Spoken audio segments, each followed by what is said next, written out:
paz de Cristo, sejam bem-vindos à nossa aula, hoje na lição de número 11, cujo título é Nascidos para Vencer.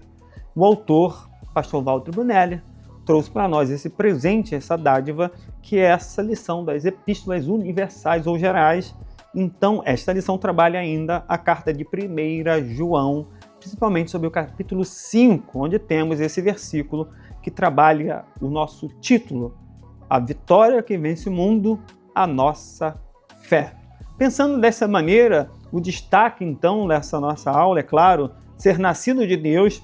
Para ser nascido de Deus, eu preciso ter a identidade de filho de Deus, e sendo, pois, nascido de Deus, eu preciso vencer o mundo por meio da nossa fé. A fé, então, nessa seção que abrange esses capítulos, capítulo 4 e 5 de 1 João, temos uma seção que trabalha a crítica aos gnósticos e o reforçamento da nossa fé, não a fé deles, isto é, a fé genuína, não a fé espúria. Nesse primeiro tópico, então, a verdade sobre Cristo e a distorção gnóstica, essa distorção que fala sobre a descaracterização da humanidade de Cristo, a controvérsia gnóstica que ocorreu na igreja nesse final do primeiro século, início do segundo século, essas divergências doutrinárias sobre a natureza de Cristo, que, claro, foi reafirmada a partir dos concílios como Nicéia, etc., a necessidade de um discernimento espiritual é importante para os cristãos, no sentido de entender tudo aquilo que é falado, ou pregado, ou ensinado,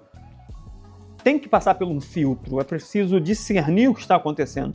Esse gnosticismo na igreja primitiva assumiu várias formas e mudanças, com distorções doutrinárias. Os senitianos afirmavam que Cristo divino habitou no Jesus humano temporariamente. Outros, os docéticos, negavam a própria humanidade de Cristo. Então, João vai advertir contra essas doutrinas erradas, que era o próprio espírito do anticristo, o espírito da mentira e da falácia.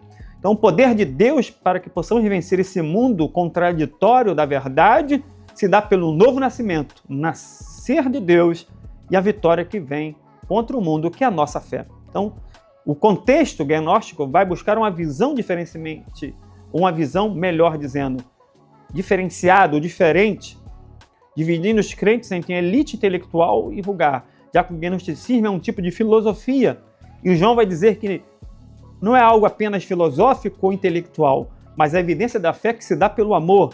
Frequentes declarações joaninas sobre o amor se devem a um estilo característico dele, como refletem, e nele, melhor dizendo, refletem uma provisão sobre a verdadeira característica espiritual do cristão, não de forma ignorante para ser manipulado, tampouco de forma intelectual, por meio da própria intelectualidade, como o acesso ao divino, à revelação, já que João então afirma categoricamente que quem não ama não conhece a Deus.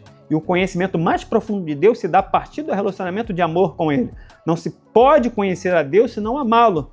Da mesma forma, conhecer a Deus sem amá-lo é buscar, como os gnósticos, um conhecimento apenas intelectual de Deus. Então, o amor é originado em Deus.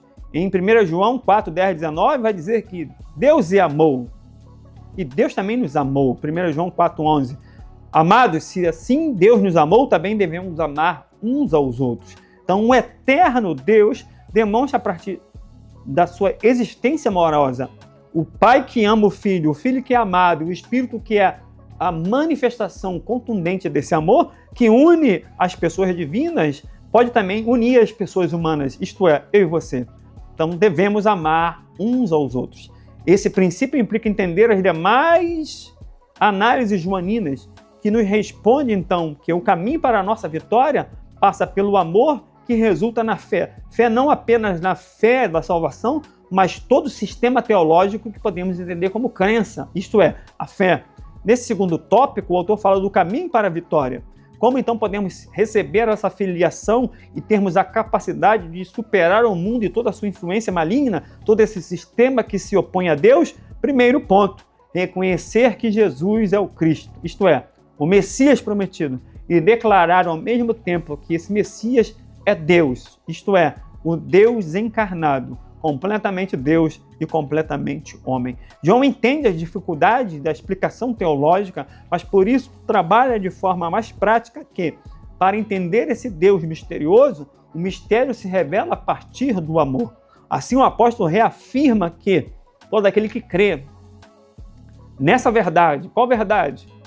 Jesus veio em carne, morreu pelos nossos pecados, ele é Deus encarnado. Quem é nascido desta maneira vence o mundo por esta fé, por esta verdade. Então, a vitória que vence o mundo é a fé na verdade. João vai empregar, claro, em outras ocasiões, mas nesse sentido, o verbo vencer em outras passagens, como Apocalipse 2:7, 2:11, 2:17, 2:26, 3:5, 3:12, 3:21, ao que vencer. Mas aqui, em 1 João 5:4, porque todo aquele que é nascido de Deus vence o mundo.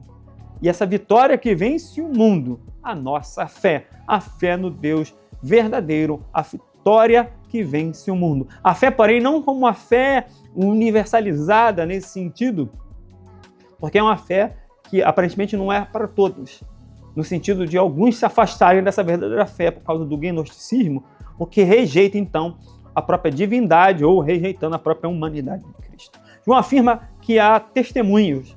A verdadeira fé não é apenas aquilo que eu creio, como o autor dos Hebreus vai dizer que a fé é o fim do fundamento, mas pela fé os antigos alcançaram testemunhos.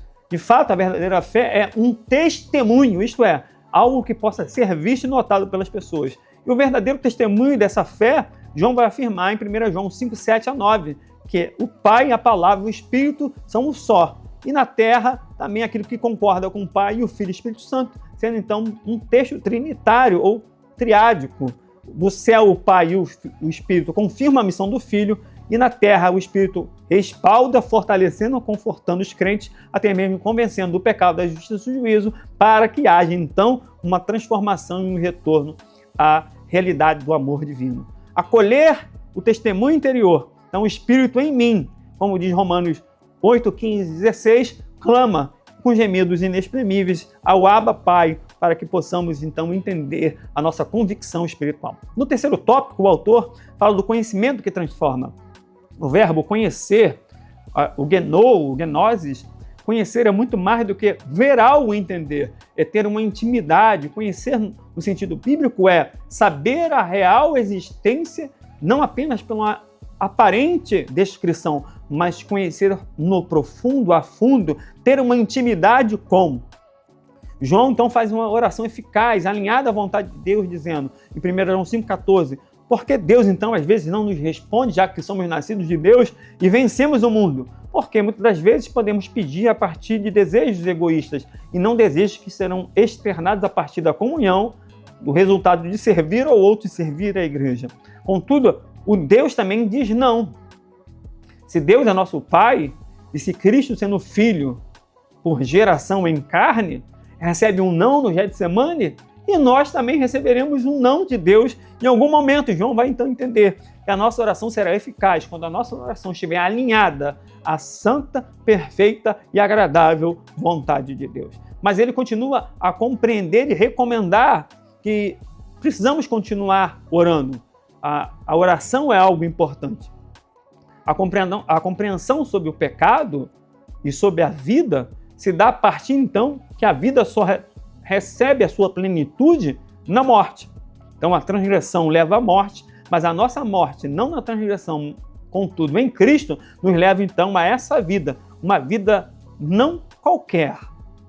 Porque toda vez que João fala em vida, zoe no grego, ele fala da vida eterna, isto é, a vida de Deus dada aos crentes.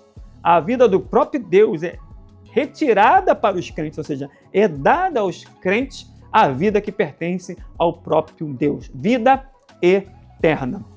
Dessa forma, o pecado continua sendo algo maligno e nos leva à perdição.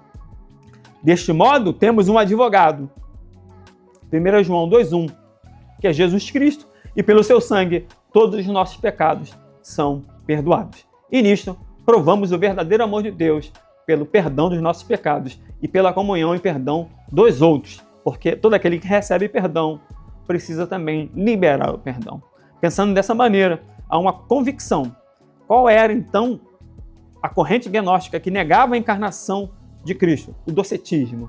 Então, que possamos ver Cristo, não apenas como um filósofo, um rabino ou um curandeiro, mas ver Cristo verdadeiramente como aquele que cura, como aquele que ensina, como aquele que transcende as profundezas de Deus, mas, além de tudo, vê-lo como o próprio Deus, por amor de nós, se fazendo carne. Deus te abençoe. Até a próxima aula, permitindo Deus.